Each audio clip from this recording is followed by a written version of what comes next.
Okay, another type of structure is cables. Usually, ang cables po is ginagamit natin for the bridges.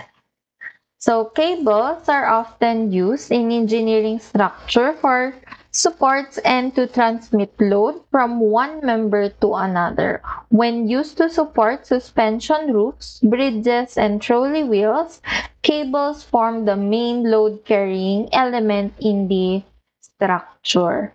So, most likely, if you are going to construct a structure that has suspended roofs, bridges, and trolley wheels, yung mga cables natin, ito yung mga, ito mismo yung nagkikarry ng load natin. Because again, cables are very flexible, but they are actually weak in compression, but they are also strong in tension. So that is your cable. So cables, we have actually two types of loadings. Meron tayong cable subjected to concentrated loads, and the other one is this one, cable subjected to uniform distributed loads. So if we have a cable subjected to concentrated load, when a cable of negligible weight supports several concentrated loads, the cable takes the form of several straight line segments, each of which subjected to a constant tensile force. So again, ang cables natin, this is very strong for tensile forces, but very weak in compressive forces. We always assume that our force there are tension. We do not assume cables as compression kasi again, ang cables natin hindi kayang bumuhat ng compressive force. Okay? So, pag ganito, we have concentrated loads, ang tendency ng cable natin would become a straight line segments. For example, ito, you can see na concentrated load to, concentrated din to. So, yung mga cable natin dito would become straight lines. Okay, say for example, determine the tension in each segment of the cable shown. Also, what is the dimension of H? So, we have your H here. So, again, ang structural theory natin focuses on the process of our analysis, not really the formula. So, lahat ng process natin dito or yung solution natin, all the same, all throughout. So, kahit anong itsura ng structure natin, the same procedure po. Okay, so ang una nating gagawin, again, the same reactions. Okay, so if you have here, this one, meron tayong cable dito, definitely, ang reaction natin dito would become your tension A. Ayan, kasi this is a cable. So, yung reaction natin dito, tension A din siya also here. So, this would become your tension D. Now, how would we solve for the reactions? So, here, meron tayong dV and we also have your dH. Ayan. So, paano natin nasa-solve to? So, pwede tayo mag-summation moment at A. Diba? So, we have here your free body diagram. So, meron tayong TCD dito, which is the tension of this member. And you also have your AY and AX. Again, this is also the reaction for this member. Okay? So, pag nag-summation moment at A tayo is equal to 0, clockwise positive. So, meron na tayong slope triangle dito. So, yung slope triangle dito, it actually came from here. So, 2 meters to, then this one is 1.5 meters. So, pag nag-slope triangle tayo, this would become 3, 4. Then, yung hypotenuse natin dito would be 5. So, the same here, 3, 4, 5 din siya. So, for our components of TCD, this would be 3 over 5 TCD. Then, this one, it is 4 over 5 TCD. Then, you can already do summation moment. So, pag magsa-summation moment tayo at A, we have here yung 3 kilonewton. So, yung 3 kilonewton natin, this one, it is going clockwise. So therefore, it is positive. Then what is our moment arm here? So from A to B, that is 2 meters. And then next, we also have here your 8 kilonewton. So yung 8 natin dito, it is also going clockwise. So positive. Then our moment arm. So ang moment arm natin, 2 plus 2, that would be 4. Then we have the TCD na. So TCD, yung 4 over 5. 4 over 5 TCD. This is going counterclockwise. So negative po siya. Then what is our moment arm? So ang moment arm natin, 2 plus 2 plus 1.5. So that's 5.5. Then we have here last, it is the 3 over 5 TCD. So, ang rotation natin dito would be also counterclockwise, so negative. Then, our moment arm. So, ang moment arm natin dito is 2. Then, it is equal to 0. So, as you can see, you have one equation, you have one unknown, which is the TCD. Masasolve na natin agad yung TCD, which is equal to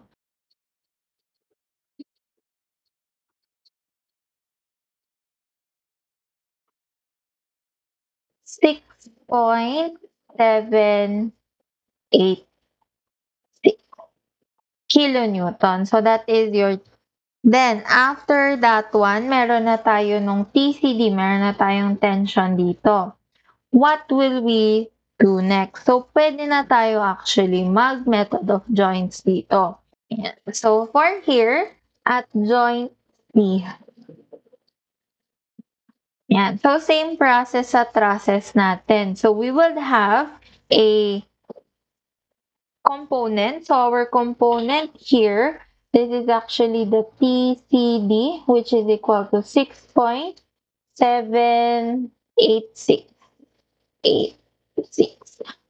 To dalawang decimal point lang kasi ito, kaya ganyan na lang natin.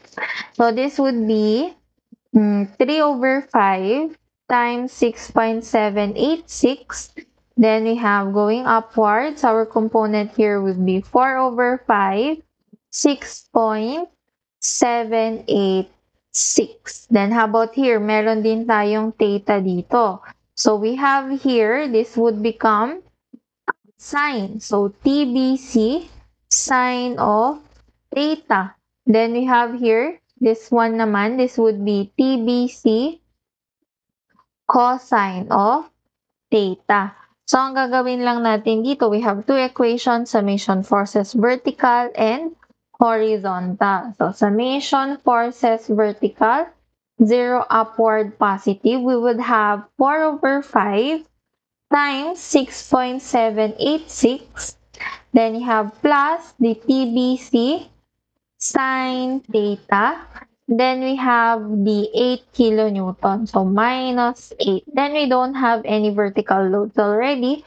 So this is equal to 0. So this would be our first equation. Then the other one, summation forces horizontal, 0 right, positive. We would have the TBC cosine theta. So this is negative because it is going to the left. Then we have here yung 3 over 5. So 3 over 5 times 6.786. So this is positive going to the right.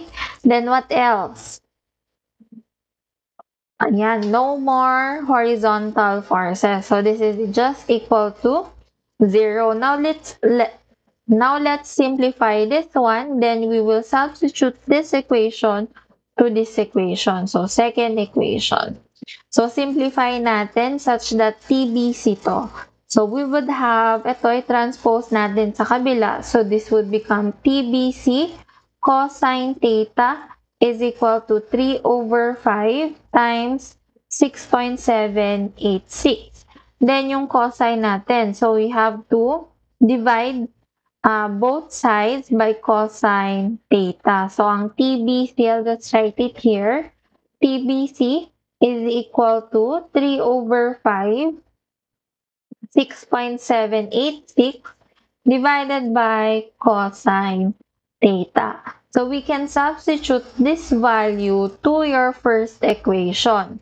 So therefore, you would have 4 over 5, 6.786, then plus, you have TBC. So again, this is your TBC, 3 over 5 times 6.786 divided by cosine theta, then times sine theta here. Then minus 8 is equal to 0. Again, you can still simplify this. Remember, sine divided by cosine theta, that is tangent theta. So this would be 4 over 5, 6.786, then plus, you have 3 over 5, 6.786, then tangent theta minus 8 is equal to 0. One equation, one unknown, which is yung theta, masasolve na natin yung theta, which would be equal to what?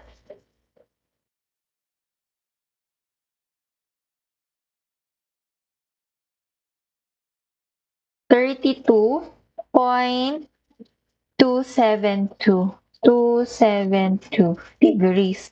So, ang TBC natin, you will just substitute it from this equation. You will have 3 over 5 times 6.786 divided by cosine of 32.272. So, TBC is equal to what?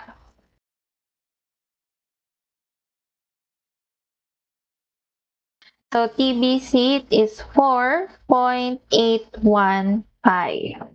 kilonewton. So, at joint B, yan. So, meron na tayo nito. Palitan lang natin ng 3 decimal points. So, this is 32 point, what is that one again? 272. 272. And this one also, palitan lang natin siya ng 3 decimal point. So, this is 4.815. 815 kilonewton. Then, after that one, we will just get the component. So, ang component natin dito, this would become TAB. TAB. This is sine of our theta. Then, the other one, this is TAB cosine theta. Then, we have here this one. This is 4.815 cosine of 32.272, and the other one here, this would be 4.815 sine of 32.272. Then again, we have two equations. Summation forces vertical is equal to 0, upward positive, and the other one, summation forces horizontal. So for vertical, we would have here TAB sine theta. Then we have minus 4.815 sine of 32.272. Then we have yung 3 kilonewton pa dito, minus 3. Then we don't have any we don't have any vertical forces. So this is equal to 0. So first equation, because we have two unknowns, yung TAB and yung theta natin. Then the other one is the summation forces.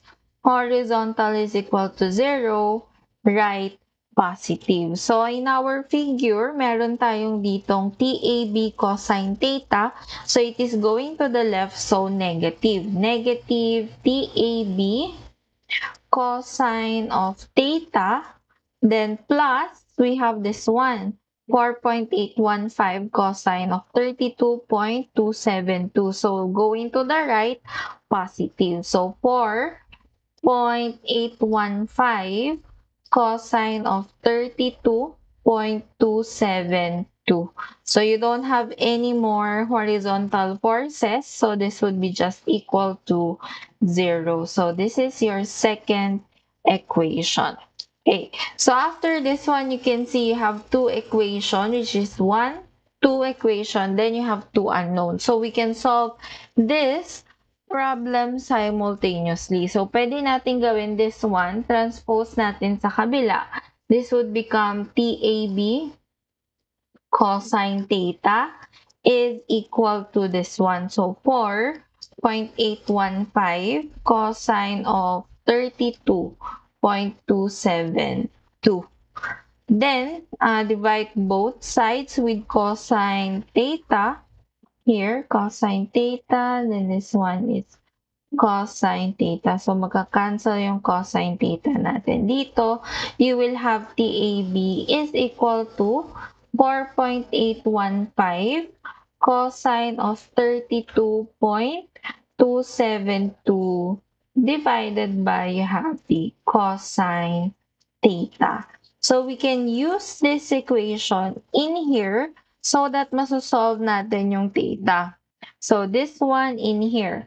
So, you have your TAB, which is 4.815 cosine of 32.272 divided by cosine theta. Then, times, you have here your sine theta, then minus 4.815 sine of 32.272 minus 3 is equal to 0. Then, you also have to simplify this one. Sine over cosine theta, again, is tangent theta. So, we would have here 4.815 cosine of 32.272 tangent theta, then minus 4.815, we have sine of 32.272 minus 3 is equal to 0. Masosolve natin yung theta because we have one equation, one unknown.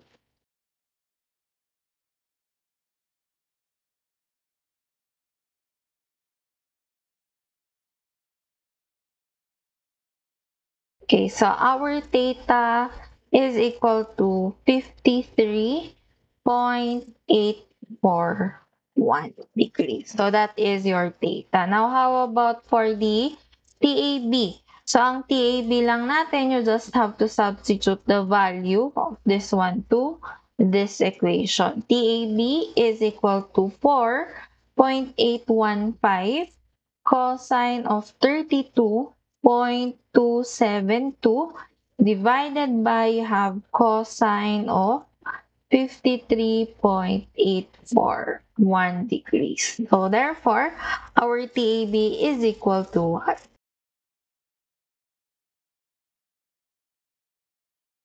TAB is equal to 6.9 kilonewton.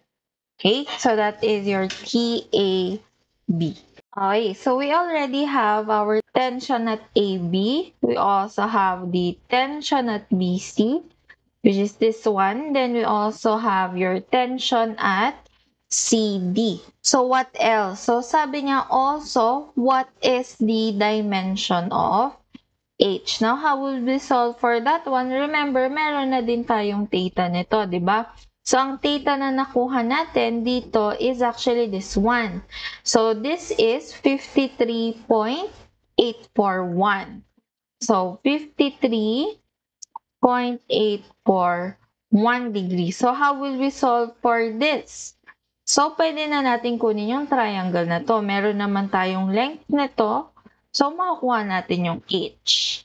Now, how can we do that one? We can use the tangent of theta, diba? It is equal to H divided by yung 2 meters. So, we can just use this one. So, ang H natin is equal to 2 tangent of 53.841 degrees. So, our H is equal to 2.737 meters. So, that is the H. Now, how about naman if we will get the total length of the cable? I'll just write it here po. So, total length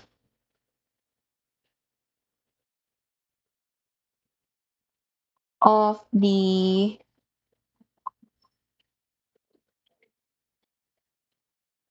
cable. So, for the total length of the cable, meron tayo dito nakuha na data, which is again 53.841. You also have your theta here, which is 32.272. Okay, so how would we solve for the total length of the cable? By using your triangles. Diba? We can use this one, this triangle. Makukuha natin yung hypotenuse. Also this one. We can also get the hypotenuse length and also this one, the hypotenuse length. So how would we solve for the hypotenuse of this one? We can say using cosines. So the length of our cable, this would be 2 divided by cosine of 53.841. Then you have plus, then this one is 2 divided by cosine of 32.272. Then plus, this is 5 over 3 of 1.5. So what would be the total length of the cable? This would be equal to,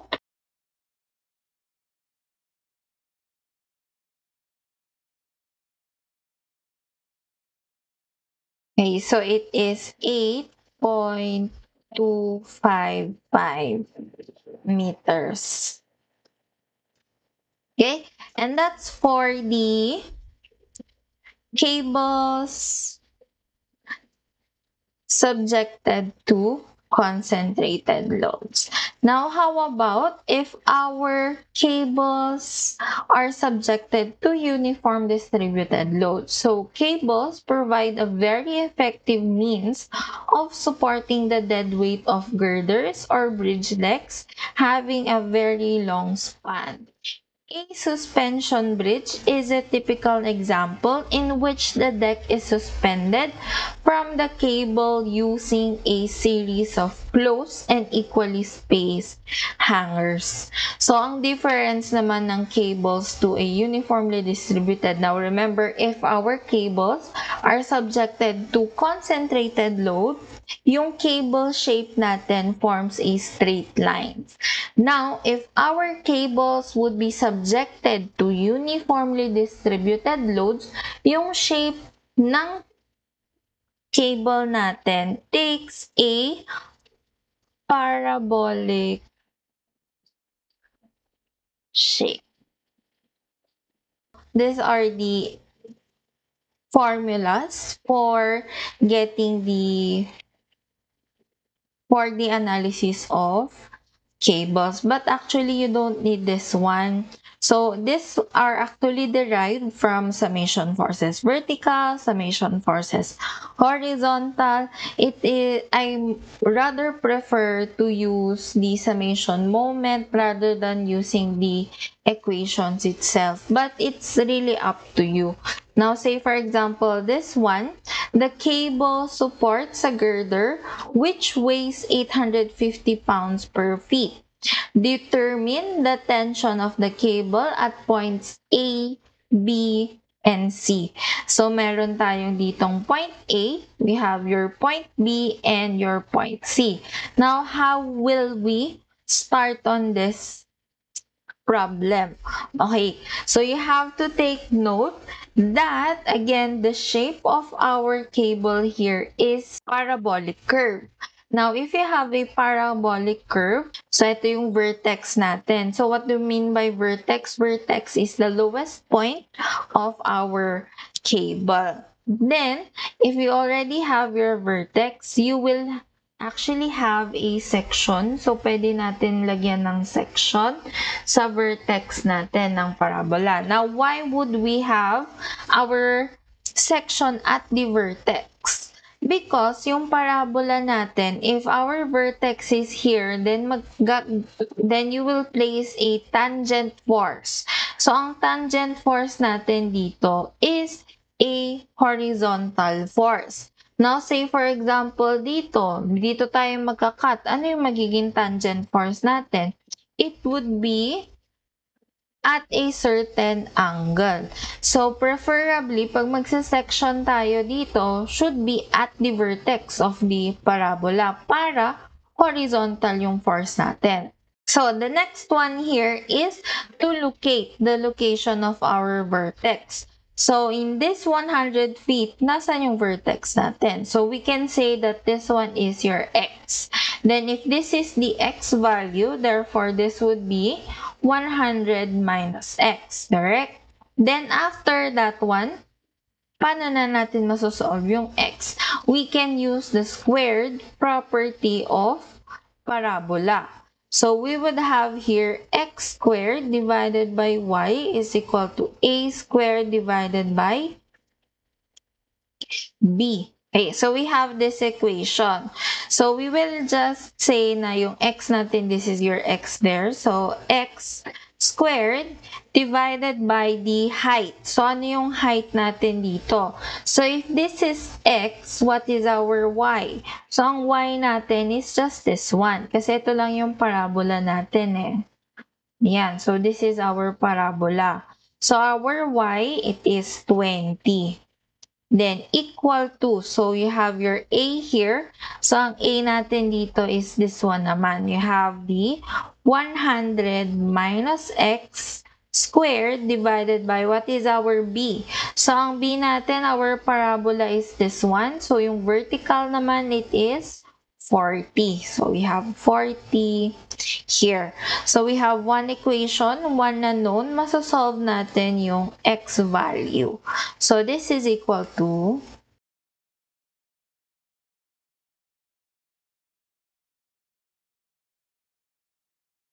okay, so our x is 41.421 feet. Yeah. There. So, this is my x value. So, if this is 41.421, what is this? So, this is 58.579. Okay, so after the location of our vertex, what is our next step? So, hatiin natin siya. So, pag nahati natin siya, we would have a free body diagram of this one. Okay?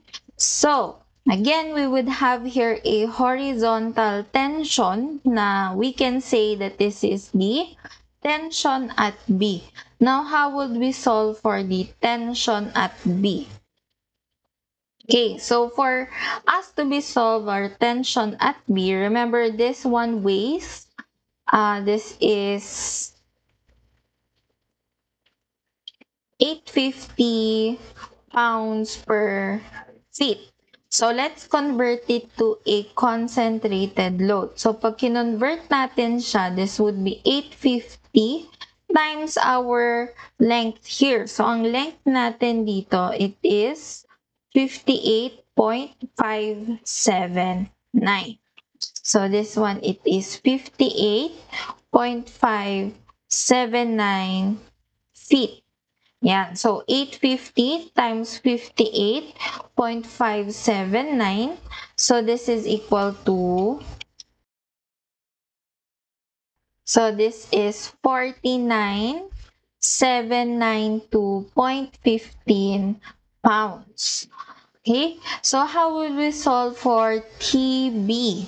So, pwede tayong mag-summation at A. So, if I will do summation moment at A is equal to 0, clockwise positive, I would have the load, then meron tayong TB na force. So, we can solve it. So, we would have here summation moment at A, meron to. So, 4,9792.50. Our rotation here would become clockwise. So, that is positive times our moment arm. So, ang moment arm natin would be the half of this one.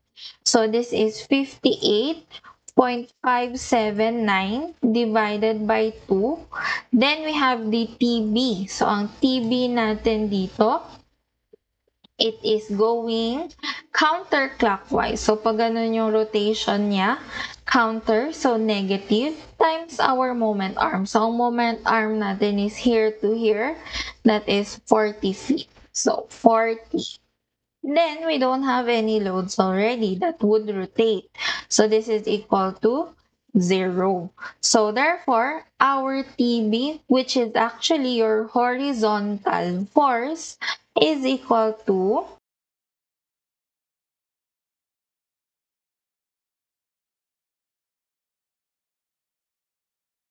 A. So, our H is equal to 36,459.679 pounds. So, this is our TB.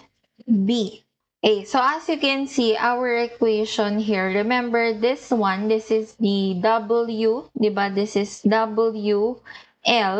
Then this one, ayan, this is your L divided by 2. Then this is WL.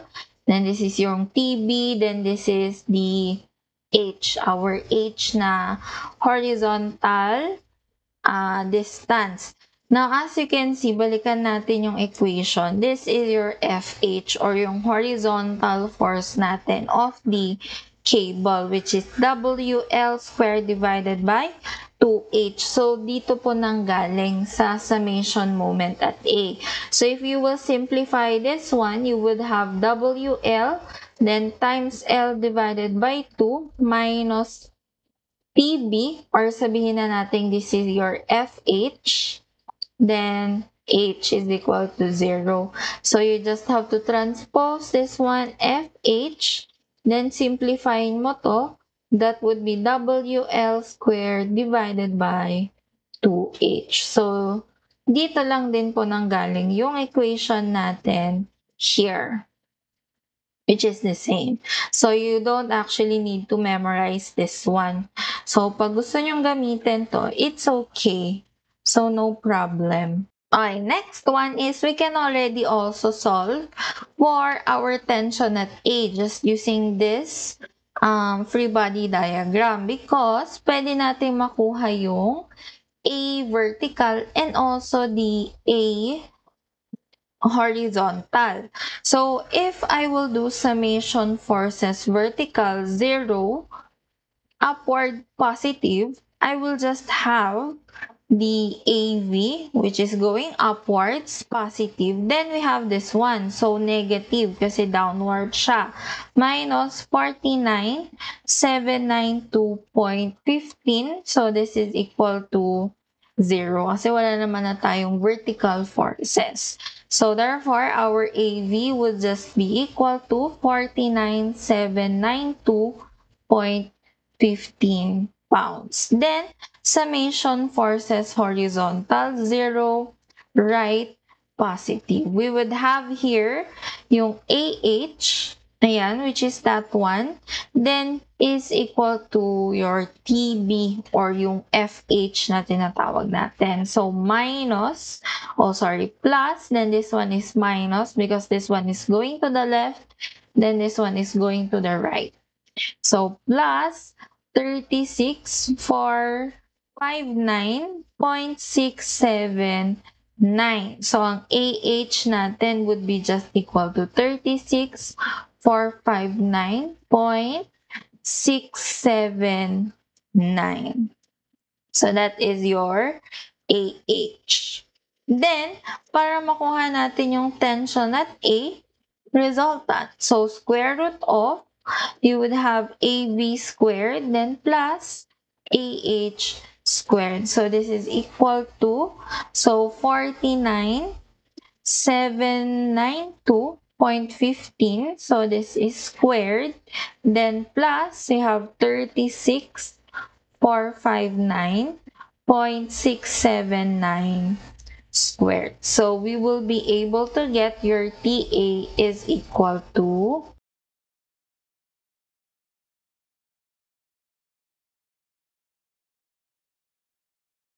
so this is 61,713.5 pounds. Or pwede natin siyang i-convert into kip. So, di ba, ang 1,000 pounds is equal to 1 kip. So, this is approximately, equal to 61.713 kip. So, that is your tension at A. And yung tension at B natin, this is 36.459. Okay, then how about our tension at C? So, for the tension at C, yan, i-cut lang natin sa kabila. So, therefore, you would have here also your tension at C. So, meron din tayong C vertical. Then, you also have the CH. So, this one, our TB here is also the same as here. Kasi nag-section lang naman tayo. So, if this is going to the right, therefore, this is going to the left. So, our tension there is 36.456. 36.456 kips. Then, we have here yung our weight. Our weight, which is also 850 pounds per feet. Then, our X here, this one is 41.421. 421. So, our concentrated load, convert mo siya. This would be 850 times 41.421. So, that is, this one, it is 35,207.85. So, summation, forces vertical, 0 upward positive. You would have here your CV, then minus 35,207.85. So, this is equal to 0. So, ang CV natin, you convert it already to kips. So, magiging 35.208 kips. Then, summation forces, horizontal, 0. Right positive yung CH natin would become this one already. 36.456 kips. So, our tension at C would be just equal to the resultant. So, 35.208 squared, then plus, we have 36.456, so squared. So, our tension at C is equal to, so that is 50.612 kips. Okay, so we already have your tension at B, tension at A, and the tension at C. How about the total length of the cable? The length of the cable. Okay, so for the total length of the cable, we actually have the formula of the length of arc. So, ang length of arc, which is S, is equal to the integral of x1 to x2 square root of 1 plus dy over dx. Yan. So, this is the equation of the length of the cable. Now, yung dy over dx natin is the derivative of the equation of the parabola. Now, if this is our cable, kukunin lang natin yung equation of the equation of the curve of this particular cable. Now, again, it is much better to assume kung nasan yung vertex, that would be your origin or yung 0, 0 point natin. So here, our point here So this would be your x, which is magiging negative siya because it is at the left side. So ang length natin dito is 58.578. So this is 58.578, then our y. So if this is our origin, that is positive. So positive 40. Now, how about here? So yung point natin dito, this would be positive 41.421, then 20. So both are positive. Okay? So we have a formula of a parabola, which is y is equal to 4ax squared. If our vertex here is 0, 0. Now, mag-iiba kasi yung equation natin sa pag ang vertex natin at a certain point na hk. So, yung equation natin medyo madadagdagan siya. But, you don't need to complicate the equation already. So, you can already assume that our vertex is at the origin. Okay? Now, so, it is really up to you if you want to use this point or this point. You will still arrive with the same equation of the parabola kasi the same curve lang din siya. So, say at negative 58.578 and 40. So, you will have your y here. So, ang y natin dito is 40 is equal to 4a times the x. So, ang x natin is negative 58.578 squared. So, we would have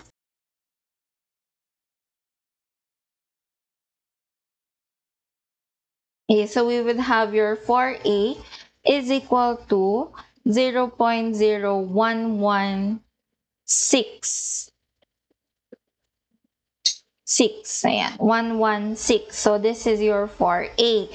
Now, if I will use the other point na 41.421, then 20, I should still arrive with the same answer as this. So, let's see. So, you would have here 20, yung y. 20 is equal to 4A times 41.421 squared. So, 4A is equal to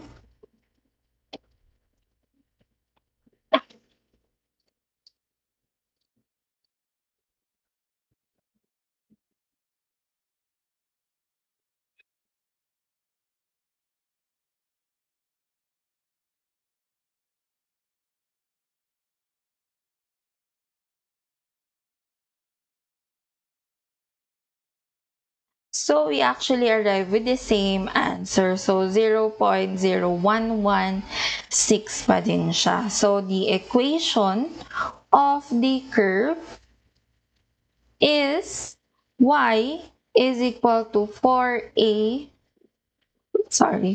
y is equal to 0.01166x squared. So this is our equation. Then, kukunin natin yung dy over dx. So, derivative of this one with respect to x. So, you have dy over dx. So, in this case, power equation siya. So, you will bring down 2.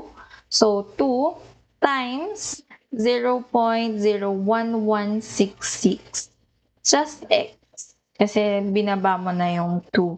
So, this is your dy over dx. So, let's just simplify. So, this would be, so this is 0.02332x. Okay, so after that one, we can already substitute actually because this equation, you can directly input it in the calculator. So our S is equal to the integral of x1 to x2. So ang x1 to x2 natin would be this one to this one. So you have negative 58.578 to yung x2 natin, it is 241.421 square root of, so that is 1, then plus, sorry, squared to dapat pala. Yeah. Then times 0.02332 x squared dx. Then, pwede ito diretso sa calculator. So, this would become